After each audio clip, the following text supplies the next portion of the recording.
ئەو کەسەی هەوڵی بۆ قیامەتەوە دەموچاوی ڕووناک و جوانە لە قیامەت.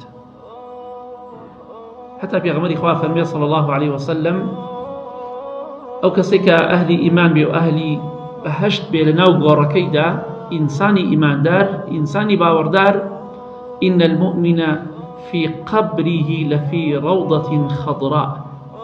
ئینسانی ئیماندار لە ناو گۆڕەکەیدا لە ناو باخێکی سەوز و جواندایە. حتا دەفەرمێ دەموچاوی وەکو مانگی چواردە چەندێ جوانە مانگ کاتێک کە چواردە ڕووناک و جوانە، ئەفەرمێ ئەو ئینسانە لە ناو گۆڕدا دەموچاوی ئەوەندە جوانە وەکو مانگ دەدرەوشێتەوە، چونکە لە دنیادا خۆیان ماندوو کرد، لسعیها ڕاضیە.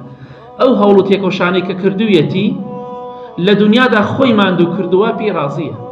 الحەمدولیلا لە دنیادا خوایان سپاس و ستایش بۆ تۆ کە لە دنیادا منت وا لێ کرد کە من خۆ ماندووکەم بۆ قیامەتی خۆ.